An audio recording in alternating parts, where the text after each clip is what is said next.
Hello friends, आज के session में हम बात करेंगे कि क्या प्रोसेस रहता है कोडिंग का इन एंड्रॉयड डेवलपमेंट। मतलब जब एंड्रॉयड डेवलपमेंट करते हैं यानी कि एंड्रॉयड ऐप आप बनाते हैं तो क्या प्रोसेस रहता है कोडिंग का। यानी कोडिंग का मतलब हो गया सेट ऑफ इंस्ट्रक्शन। तो सेट ऑफ इंस्ट्रक्शन जो होते हैं वो आप पर्टिकुलर किस लैंग्वेज में लिखेंगे, क्या लैंग्वेज का सोर्स होगा, यानी कि फ्रंट एंड क्या होगा, बैक एंड क्या होगा। तो सारी चीज़ें समझने से पहले सबसे पहला क्वेश्चन जो आता है वो आता है लैंग्वेज के ऊपर। तो first of all what is language, language क्या है। देखो, लैंग्वेज को समझने के लिए लैंग्वेज एक, अगर मैं सिंपल वे में समझाऊँ आपको, तो वो होता है वे ऑफ कम्युनिकेशन। हम भी, जैसे मैं आपसे हिंदी में बात कर रहा हूँ, कोई आपसे इंग्लिश में बात कर रहा है, कोई आपसे हिंदी में, संस्कृत में, उर्दू में बात कर रहा है, तो ये एक कम्युनिकेशन का तरीका है। मैं अगर किसी से बात करके कुछ काम करवाना चाहता हूँ या कुछ कम्युनिकेट करना चाहता हूँ, तो उसके लिए मेरे को लैंग्वेज आनी ज़रूरी है। जैसे अगर आपको हिंदी आती है और मेरे को इंग्लिश आती है, तो हम कभी आपस में कम्युनिकेट नहीं कर पाएँगे। वैसे ही अगर आपको मेरे को इंग्लिश आती है और आपको उर्दू आती है, तो हम कभी कम्युनिकेट नहीं कर पाएँगे। हमको कम्युनिकेशन के लिए क्या चाहिएगा? एक लैंग्वेज चाहिएगी, जो आपको भी आती हो और मेरे को भी आती हो। तो वो ही सेम प्रोसेस आपके कंप्यूटर में भी होता है। अब कंप्यूटर में क्या होता है? कंप्यूटर की खुद की एक प्रोग्रामिंग लैंग्वेज होती है। अगर हमको कुछ सेट ऑफ इंस्ट्रक्शन उसके लिए करने हैं, मतलब कि हमको कुछ ऐसी चीज़ें उससे करवानी है, हमारे ऑपरेटिंग सिस्टम से वाया हमारी ऐप, मतलब मैं ऐप बिल्ड कर रहा हूँ, तो मैं उससे कुछ रिसोर्सेज़ यूज़ करूँगा एंड्रॉयड के, कुछ चीज़ें, कुछ सेट ऑफ इंस्ट्रक्शन एग्ज़ीक्यूट करवाऊँगा। तो मुझे वो पर्टिकुलर चीज़ जो है एक पर्टिकुलर लैंग्वेज के अंदर उसको as a set of instruction देनी पड़ेगी। तो उसको हम कहते हैं लैंग्वेज, और अगर मैं यहाँ की बात करूँ तो उसको हम कहेंगे प्रोग्रामिंग लैंग्वेज। तो प्रोग्रामिंग लैंग्वेज का मतलब क्या हो गया कि अगर मेरे को कंप्यूटर को या कोई भी मशीन को अगर आपको कुछ चीज़ें समझानी है, तो उसको हम कहते हैं सेट ऑफ इंस्ट्रक्शंस। तो वो जो सेट ऑफ इंस्ट्रक्शंस लिखे जाएँगे, वो एक पर्टिकुलर लैंग्वेज में लिखे जाएँगे। तो डिफरेंट डिफरेंट प्लेटफ़ॉर्म्स के लिए डिफरेंट डिफरेंट लैंग्वेजेज़ होते हैं। वैसे ही एंड्रॉयड के लिए डिफरेंट लैंग्वेजेज़ होगी, कोई पर्टिकुलर वेबसाइट डेवलपमेंट है उसके लिए डिफरेंट लैंग्वेजेज़ होगी, कोई सॉफ्टवेयर डेवलपमेंट है डेस्कटॉप के लिए उसके लिए डिफरेंट लैंग्वेजेज़ होगी। तो ये होता है आपका लैंग्वेज। अब हम बात करते हैं एंड्रॉयड के अंदर। तो एंड्रॉयड के अंदर लैंग्वेजेज़ को समझने के लिए, यानी कि एंड्रॉयड के अंदर कौन-सी लैंग्वेजेज़ यूज़ आनी है फॉर डेवलपमेंट, उसको समझने से पहले हम एक कॉन्सेप्ट समझते हैं स्टैटिक और डायनामिक ऐप्स का। उससे काफ़ी चीज़ें क्लियर होगी। अब मैं यहाँ पे समझाना चाहता हूँ स्टैटिक और डायनामिक ऐप्स। मतलब एंड्रॉयड के अंदर आप 2 तरीके से एंड्रॉयड ऐप्स जो है वो डेवलप कर सकते हैं। पहला तरीका होता है स्टैटिक ऐप्स, दूसरा होता है डायनामिक ऐप्स। अब ऐप्स को समझने से पहले, इस पर्टिकुलर ऐप्स के कॉन्सेप्ट को समझने से पहले हम समझते हैं इन टर्म्स को। तो what is static and what is dynamic? तो स्टैटिक का मतलब होता है, अगर मैं इसको हिंदी में समझाऊँ, स्टैटिक मतलब जो कांस्टेंट है, जो रुक गया है या जो कंटीन्यूअसली वैसा ही रह रहा है, तो वो कहलाता है आपका स्टैटिक। और उसी के ऑपोज़िट अगर डायनामिक की बात करूँ, तो डायनामिक का मतलब क्या हो रहा है? जो रन टाइम में चेंज हो रहा है। क्राइटेरिया कुछ भी हो सकता है, लेकिन वो रन टाइम में या पर्टिकुलर गिवन टाइम के अंदर उसकी जो वैल्यूज़ है या उसका जो वे ऑफ प्रेजेंटिंग है या कुछ भी कह सकते हैं हम यहाँ पे, उसको हम कहते हैं डायनामिक, जो चेंज होता रहता है। स्टैटिक जो चेंज नहीं होता, ठीक है? अब मैं ऐप की बात करता हूँ, तो इसी को हम करते हैं कि ऐसी ऐप जिसमें कुछ चेंज नहीं होता, जो स्टैटिक रहती है। जैसे कि मैं एग्ज़ाम्पल लेता हूँ कैलकुलेटर ऐप का। तो कैलकुलेटर ऐप अगर आपने आज से 10 दिन पहले भी खोली और आज भी अगर आप खोलोगे, तो 2+2 = 4 ही आएगा। तो ऐसी जितनी भी ऐप्स हैं, जिनमें आपको इंटरनेट की रिक्वायरमेंट नहीं होती।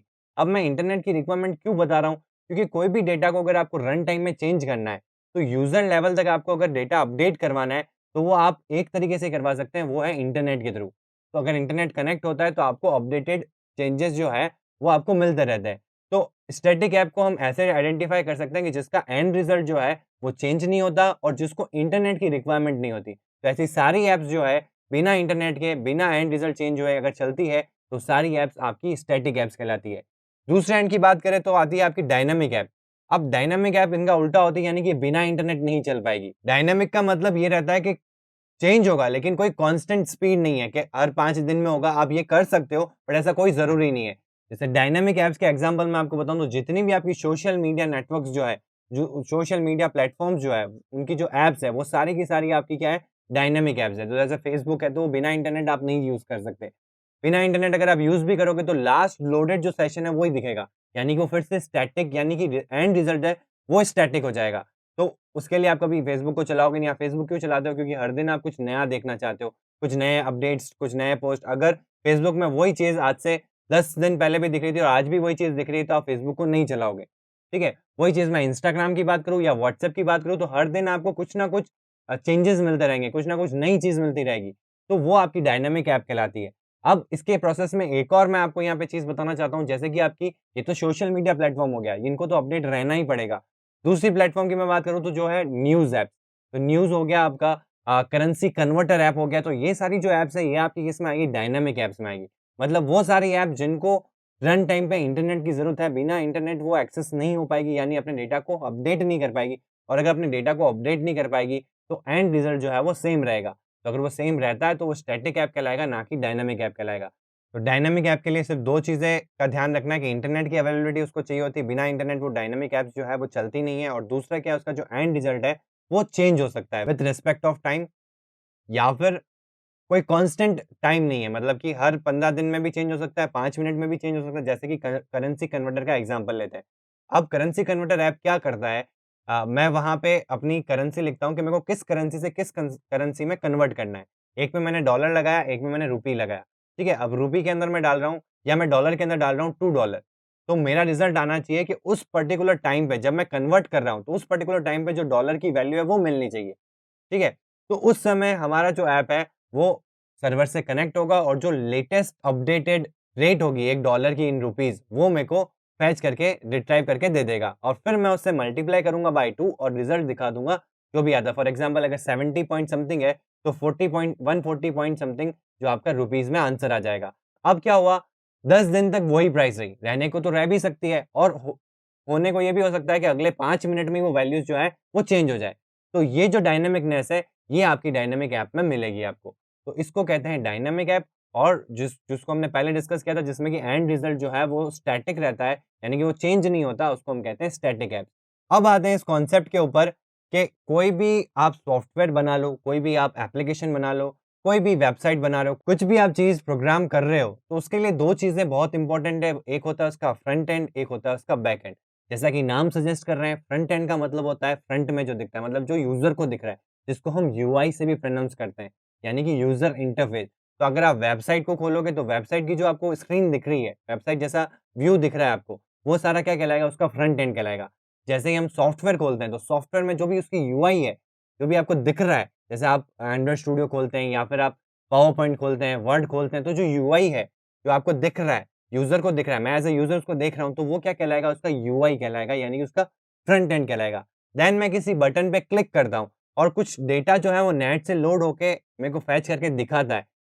या फिर डेटाबेस है उसमें कनेक्टेड, तो डेटाबेस से वो क्वेरी हिट करके कुछ डेटा मेरे को बैकएंड से लाके दिखा रहा है मेरी स्क्रीन के ऊपर, तो वो क्या कहलाएगा, उसका बैकएंड कहलाएगा।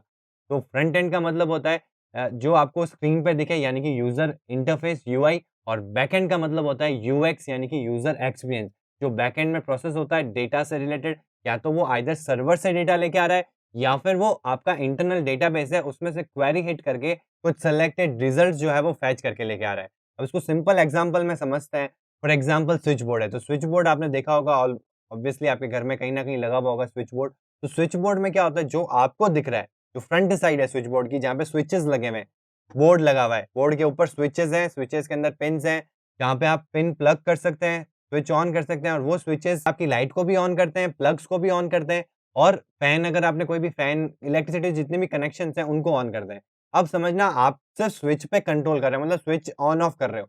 तो ये जो इंटरफेस है जो आपका और स्विच बोर्ड का है, ये जो चीज़ है ये कहलाएगी यूज़र इंटरफेस। हमको नहीं पता बैकएंड में क्या हो रहा है, मतलब बैकग्राउंड में क्या हो रहा है। अगर आपने उसको पीछे से खोल के नहीं देखा, स्विच बोर्ड को खोल के हम पीछे से उसका जो मैकेनिज़्म है वो नहीं देख रहे। हम क्या कर रहे हैं, ऑन करते हैं, हमको ये चीज़ ऑन हो जानी चाहिए, ऑफ करते हैं, ये चीज़ ऑफ हो जानी चाहिए। जैसे ही मैंने स्विच ऑन किया तो लाइट ऑन हो गई, जैसे मैंने स्विच ऑफ किया तो लाइट ऑफ हो गई।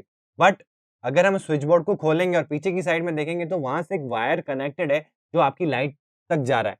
तो जैसे ही आप ऑन करते हैं तो पीछे से एक सिग्नल जाता है, यानी कि इलेक्ट्रिसिटी जाती है, जो कनेक्ट होती है और सीधी लाइट तक पहुँचती है, तो लाइट ऑन हो जाती है। और जैसे ही मैं ऑफ करता हूँ तो जो सर्किट है वो ब्रेक हो जाता है और इलेक्ट्रिसिटी वहाँ तक पहुँच नहीं पाती, इसलिए आपकी लाइट जो है वो ऑफ हो जाती है। तो ये जो बैकग्राउंड प्रोसेस है ये हो तो रहा है लेकिन हमको दिख नहीं रहा है। तो इस प्रोसेस को क्या कहते हैं, उसका बैकएंड कहेंगे, जहाँ मैं उससे कनेक्ट कर रहा हूँ, यानी कि जहाँ से मैं स्विच ऑन कर रहा हूँ, स्विच ऑफ कर रहा हूँ, तो वो उस बोर्ड का क्या कहलाएगा, यूआई कहलाएगा। वही सेम चीज़ आपके एंड्रॉइड के अंदर होती है, या कोई भी प्लेटफ़ॉर्म ले लो, सॉफ्टवेयर प्लेटफ़ॉर्म ले लो, वेबसाइट प्लेटफ़ॉर्म ले लो, जहाँ पे भी यूज़र को कुछ दिखा रहे हो आप, यूज़र कुछ देख पा रहा है, लेआउट्स, डिज़ाइन, वो सारा आपका यूआई होता है। और जो बैकएंड में काम कर रहा है, यानी कि जो डेटा बेस से या तो डेटा लेके आ रहा है इंटरनली, जैसे कि एंड्रॉइड की मैं बात करूँ तो एसक्यूएलाइट यूज़ होता है, बाकी दूसरों की बात करें तो एसक्यूएल है, मोंगोडीबी है, और भी फर्दर बहुत सारे डेटाबेसेस है। और सर्वर से अगर कुछ डेटा आ रहा है, तो वो प्रोसेस जो है वो आपका बैकएंड कहलाता है, जिसके लिए हम एपीआईज़ को यूज़ करते हैं एंड्रॉइड के अंदर। अब हम बात करते हैं फ्रंट एंड लैंग्वेजेस की और बैक एंड लैंग्वेजेस की। अभी तक हमने पढ़ा फ्रंट एंड क्या होता है और बैक एंड क्या होता है। फ्रंट एंड यूआई कहलाता है, बैक एंड यूएक्स कहलाता है। दोनों ही बहुत ही इंपॉर्टेंट है फ्रॉम द कोडिंग पर्सपेक्टिव। आपकी ऐप को यूआई भी अच्छा चाहिए और उसका यूज़र एक्सपीरियंस भी अच्छा होना चाहिए। बट अब हम बात करते हैं कि फ्रंट एंड में लैंग्वेजेस कौन-सी होती है और बैक एंड में लैंग्वेजेस कौन-सी होती है। तो फ्रंट एंड में जो यूज़ आता है, वो एंड्रॉइड के अंदर आपको जावा और कोटलिन की ज़रूरत पड़ती है। मतलब जावा में हम कोड करेंगे या कोटलिन में कोड करेंगे एंड एक्सएमएल को यूज़ करेंगे। मतलब एक्सएमएल आपका मेन फ्रंट एंड है। अगर मैं स्टैटिक ऐप की बात करूँ, यानी कि जहाँ पे इंटरनेट की ज़रूरत नहीं है, यानी कि जो एंड रिज़ल्ट है वो सेम रहने वाला है, वहाँ पे जो आपका बिल्डिंग पार्ट है यानी कि यूआई पार्ट है, वो किससे डिज़ाइन किया जाता है एंड्रॉइड के अंदर? एक्सएमएल के थ्रू।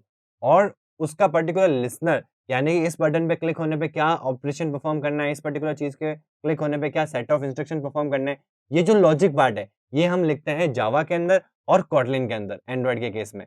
ठीक है? अब मैं करता हूँ बैकएंड की बात। तो अगर डेटाबेस की हम बात करें कि इंटरनल डेटाबेस अगर आपको स्टोर करना है, तो उसके लिए एंड्रॉइड में यूज़ आता है एसक्यूएलाइट। और अगर मैं सर्वर की बात करूँ, तो सर्वर के लिए आपको एपीआईज़ की रिक्वायरमेंट होती है और एपीआई जो है, वो आपकी पीएचपी या किसी भी लैंग्वेज में बन सकती है। हमको क्या चाहिए होता है? रिज़ल्ट चाहिए होता है कि अगर मैं ये एपीआई हिट करूँ, तो सर्वर से मेरे को ये पर्टिकुलर रिस्पॉन्स मिल जाए वाया इंटरनेट। ठीक है? अब बात करते हैं कि एक डेवलपर जो होता है, मोस्टली केसेज़ में आप जहाँ पे भी जाओगे, वहाँ पे एक फ्रंट एंड डेवलपर भी होता है, एक बैक एंड डेवलपर भी होता है। तो एंड्रॉइड में भी सेम केस होता है। अगर आप एंड्रॉइड की ऐप डिज़ाइन कर रहे हैं, उसकी लॉजिक पार्ट बिल्ड कर रहे हैं, बट उससे डे इंटरनेट से कनेक्टिविटी नहीं है, यानी या फिर डेटाबेस से कोई कनेक्टिविटी नहीं है, तो उस पर्टिकुलर चीज़ के लिए मैं उस पर्टिकुलर डेवलपर को क्या बुलाऊँगा? फ्रंट एंड डेवलपर बुलाऊँगा, क्योंकि उसने बैक एंड का कोई भी काम नहीं किया ऐप में। फिर भी ऐप चल रही है, क्योंकि हमको डेटा की ज़रूरत ही नहीं है। स्टैटिक ऐप बनाई है, कोई भी डेटा की रिक्वायरमेंट नहीं है। तो एक सिंपल सी ऐप बनाई जिसमें डिज़ाइन वाइज़ काम किया और उस डिज़ाइन के ऊपर जो भी ऑन क्लिक ऑपरेशंस है, वो सेट ऑफ इंस्ट्रक्शंस जो लिखने चाहिए थे, वो एग्ज़ीक्यूट कर लिया। तो वो डेवलपर जो होता है, वो कहलाता है आपका फ्रंट एंड डेवलपर। अब अपन देखेंगे कि जो हमारा बैक एंड है, वो पीएचपी में होता है या फिर एसक्यूएलाइट में होता है। तो अगर इंटरनल डेटाबेस की बात करें, तो एक एंड्रॉइड डेवलपर को एसक्यूएलाइट भी आनी चाहिए, अगर उसको इंटरनल डेटाबेस मैनेज करना है वाया एसक्यूएलाइट, क्योंकि एंड्रॉइड के अंदर जो इंटरनल डेटाबेस सपोर्ट है, वो एसक्यूएलाइट का है। तो एसक्यूएलाइट आने के लिए आपको एसक्यूएल के जो बेसिक कॉन्सेप्ट्स हैं, वो पता होने चाहिए। ठीक है? तो आप डेटाबेस मैनेज कर पाएँगे ऑफ़लाइन लेवल तक। अगर ऑनलाइन डेटाबेस को मैनेज करना है, तो उसके लिए आपको सर्वर एंड की लैंग्वेज का नॉलेज होना चाहिए, जो बैकएंड में काम आती है, यानी कि जैसे पीएचपी हो गया, कोड इग्नाइटर का फ्रेमवर्क हो गया, ऐसे लारावेल फ्रेमवर्क हो गया। तो ऐसे कई सारे फ्रेमवर्क्स हैं इस पर्टिकुलर लैंग्वेज के लिए। तो बेसिकली जो मेन लैंग्वेज होती है, वो पीएचपी होती है। अगर आपको पीएचपी आती है, तो आप एपीआईज़ जो है अपनी ऐप के लिए खुद से डेवलप कर सकते हैं और अपनी ऐप में यूज़ कर सकते हैं। वैसे आप कहीं पे भी अगर एज़ अ प्लेस होते हैं, एज़ अ एंड्रॉइड डेवलपर, तो आपकी रिक्वायरमेंट होती है सिर्फ़ और सिर्फ़ ऐप को बिल्ड करना, इंटरनल जो ऑफ़लाइन डेटा है उसको मैनेज करना। ऑनलाइन डेटा को मैनेज करना या एपीआई बनाने का काम एक एंड्रॉइड डेवलपर का नहीं होता है। वो किसका होता है? वो जो वेबसाइट डेवलप करता है उस पर्टिकुलर आपके जहाँ पे भी आप ऑफ़िस में जहाँ प्लेस होंगे, वहाँ पे जो आपके वेबसाइट डिज़ाइन करता है या वेबसाइट डेवलप करता है, वो ही आपको एपीआईज़ बिल्ड करके देगा। जब भी आपको जैसी भी रिक्वायरमेंट है आपकी एपीआईज़ की, वो आप उनको बताएँगे, तो वो आपको एंड रिज़ल्ट कि मेरे को ऐसा डेटाबेस से रिज़ल्ट चाहिएगा, ऐसा रिस्पॉन्स चाहिएगा इस पर्टिकुलर टाइम के ऊपर, जब भी मैं इस पर्टिकुलर एपीआई को कॉल करूँ तो। ठीक है? अगर कोई एंड्रॉइड डेवलपर को ये दोनों चीज़ें आती हैं, यानी कि अगर उसको एंड्रॉइड डेवलप करना यूआई वाइज़, लॉजिक वाइज़ अगर आता है, तो वो फ्रंट एंड डेवलपर कहलाता है। अगर उसको इंटरनल डेटाबेस के साथ-साथ अगर ऑनलाइन डेटाबेस का भी एपीआई बनाना पीएचपी के अंदर, तो उस पर्टिकुलर डेवलपर को हम कहते हैं फुल स्टैक डेवलपर। जो फ्रंट एंड और बैक एंड दोनों सँभाल सके, उसको कहते हैं फुल स्टैक डेवलपर। ठीक है? तो आज के सेशन में हमने देखा कि एंड्रॉइड के अंदर किन लैंग्वेजेस की ज़रूरत पड़ती है, आपको कोडिंग करने के लिए, कोडिंग पर्सपेक्टिव से, कि आपको डिज़ाइन करना है तो आपको एक्सएमएल की नीड होती है। अगर आपको लॉजिक पार्ट बिल्ड करना है उस पर्टिकुलर क्लिक के ऊपर, जो यूआई आपने बनाई है उसको इंटरैक्टिव बनाने के लिए, उनके सेट ऑफ इंस्ट्रक्शन कोड लिखने के लिए आपको जावा या कोटलिन का यूज़ करना पड़ता है। एंड अगर आपको ऑनलाइन डेटाबेस को यूज़ करना है, ऑनलाइन डेटाबेस को रन टाइम पे डेटा फेच करना है वाया इंटरनेट, तो उसके लिए आपको एपीआई बिल्ड करनी होती है, जो कि होती है पीएचपी के अंदर या फिर जो भी वेबसाइट की बैकएंड लैंग्वेज होती है उनके अंदर। और अगर आपको इंटरनल डेटाबेस जो है उसको मैनेज करना है, यानी कि एसक्यूएलआइट को मैनेज करना है, तो उसके लिए आपको एसक्यूएलआइट आना चाहिए। तो आज की सेशन के लिए इतना ही। Thank you.